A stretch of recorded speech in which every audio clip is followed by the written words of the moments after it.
এই গরমের মধ্যে যেসব বোনেরা বাসায় গেঞ্জি বা টি শার্ট পরেন তাদের উদ্দেশ্যে কিছু কথাগুলো মনোযোগ দিয়ে শুনবেন, ইনশাল্লাহ অনেক কিছু বুঝতে পারবেন। যেসব বোনেরা বাসায় গেঞ্জি বা টি শার্ট পরেন, আপনারা কি জানেন কার কার সামনে গেঞ্জি বা টি শার্ট ব্যবহার করা যাবে?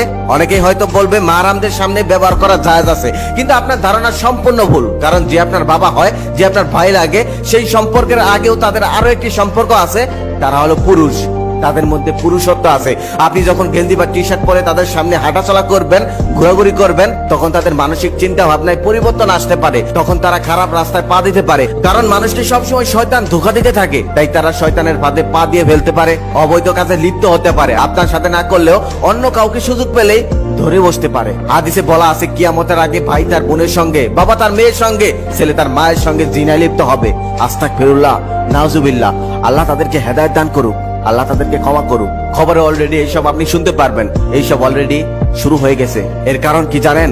একমাত্র মেয়েদের বেপরদা। কিছু মেয়েরা তো এখনই রাস্তাঘাটে প্যান্ট টি শার্ট পরে ঘুরে বেড়ায়। ওইসব মেয়েদের তো লজ্জা শরম কিছুই নেই। তারা মুসলিম নাকি অন্য ধর্মের সেটাও বোঝা যায় না। আল্লাহ তাদেরকে হেদায়েত দান করুক, আল্লাহ তাদেরকে ক্ষমা করুক। এখানে কিছু বেপরদা মেয়েরা বক্তব্য রাখবে যে আমাদের দেশে তো 5 বছরের শিশু মেয়েকেও দর্শন করা হয়, বৃদ্ধকেও দর্শন করা হয়। তাদের উদ্দেশ্যে আমি একটা কথা বলবো। তাদের এই প্রশ্নের দাঁত ভাঙা জবাব দিতে আমি একটা কথা বলতে চাই। সেও অনেকদিন আগের কথা। আমার পাশের বাসার এক আন্টি একদিন বিরিয়ানি রান্না করছিলেন। তার বিরিয়ানির গন্ধে পুরো মহল্লা মৌ মৌ করছিল। সেদিন সেও আমাকে বিরিয়ানি দিল না। তারপর আমার বিরিয়ানি খেতে প্রচন্ড ইচ্ছে করলো গন্ধ শুকার কারণে। তারপর আমি বাজার থেকে বিরিয়ানির সকল জিনিসপত্র কিনে এনে বিরিয়ানি বানিয়ে খেলাম। আমি সেদিন কিন্তু বিরিয়ানি খেতাম না, একমাত্র সেই বিরিয়ানির গন্ধ পেলাম, তাই খেতে ইচ্ছে করলো, তাই খেয়েছিলাম। তেঁতুল দেখলে যেমন কিছু মেয়েদের জিভে পানি আসে, জিভ এক হাত হয়ে যায়, ঠিক তেমনই কিছু পুরুষের বেপরদা মেয়েদেরকে দেখলে জিভ এক হাত হয়ে যায়, মুখ করতে মন চায়। লোকালয়ের মধ্যে তখন তাকে হয়তো ধরতে পায় না, তারপর আড়ালে গিয়ে যাকে পায় তাকেই ধরে বসে। সেটা বাচ্চা হোক,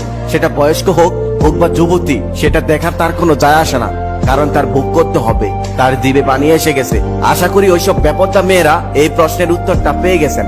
তাই বোনেরা, এইসব কাজ থেকে আপনারা সাবধানে থাকবেন। আপনি অবশ্যই গেঞ্জি বা টি শার্ট পরতে পারবেন, সেটা আপনার ব্যক্তিগত রুমে, কেউ যেন না দেখতে পারে। ইনশাআল্লাহ আপনি আপনার স্বামীর সামনেও পড়তে পারবেন, কোনো সমস্যা নেই। তবে আমার মনে হয় এইসব পরা না পরাই উত্তম। কারণ আমাদের প্রাণপ্রিয় নবী হযরত মুহাম্মদ সাল্লাল্লাহু আলাইহি ওয়াসাল্লাম মহিলাদেরকে পুরুষদের পোশাক পরতে নিষেধ করে গেছেন। এতে ফিতনা হতে পারে, মহিলাদের পোশাক হবে ঢিলাঢালা। আমাদের প্রাণপ্রিয় নবী হযরত মুহাম্মদ সাল্লাল্লাহু আলাইহি ওয়াসাল্লাম কোনো কথা এমনি এমনি বলেনি। আশা করি সবাই বুঝতে পেরেছেন। ভিডিওটা বর্তমান সময়ের জন্য খুবই উপযোগী। আমি প্রত্যেকদিন ভিডিও বানাই, তবে কখনো লাইক চাইনি, কমেন্ট চাইনি, শেয়ার করতে বলিনি। আজকে একটা অনুরোধ করব, এই ভিডিওটাতে একটা লাইক করবেন, একটা কমেন্ট করবেন, একটা শেয়ার করবেন, যাতে সবাই দেখতে পারে। আর সেখান থেকে একটা মানুষও যদি সংশোধন হয়, নিজেকে সঠিক পথে নিয়ে আসে, তাহলে আমি সার্থক।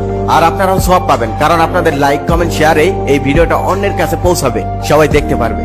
আসলে গরমটা কোনো সমস্যা না, সমস্যাটা হলো তাদের চরিত্রে। সত্যি যদি তারা গরমকে ভয় পেত, তাহলে তারা জাহান্নামের আগুনকেও ভয় পেত।